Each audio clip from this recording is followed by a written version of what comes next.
President Donald Trump's affinity for Russian Federation President Vladimir Putin has strong racial overtones that far-right activists are praising.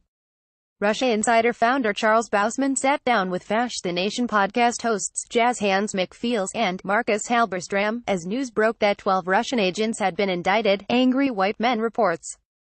The discussion quickly turned to race as the hosts defended Trump's Helsinki summit with the former Russian intelligence head.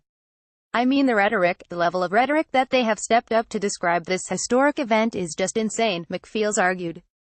"And over what? A friendship with the other largest white country on the planet.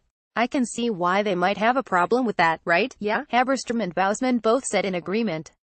Halberstram said, "Some people are starting to comprehend what potentially this is really about, the nature of Russia, nationalism, the affinity that perhaps Trump and certainly people like us have for Eastern Europe.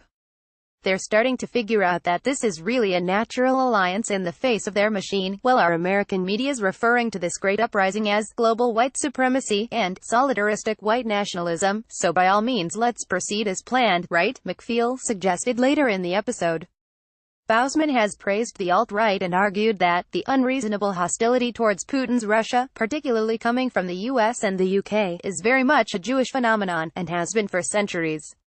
The alt-right is helpful in understanding Russia, because it has intellectual heft, and produces a lot of good writing about Russia and Russian relations, much of which is spot on, Bausman argued, pointing out the pernicious effects of the influence of certain Jewish elites on many aspects of American and European society and politics, as the alt-right does, greatly assists in understanding how politics really work. "I believe the alt-right will continue to gain traction, simply because they intelligently discuss two sacred cows, the Jewish question, and, closely linked to it, racial equality in terms of abilities, and the desirability of mixed-race societies," he predicted.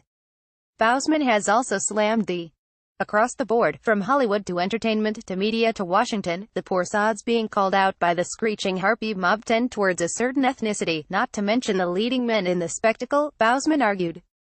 For all the talk and blather and belly-button contemplation that the drama is evoking, no one, outside the alt-right, mentions this obvious fact, for it would be impolite.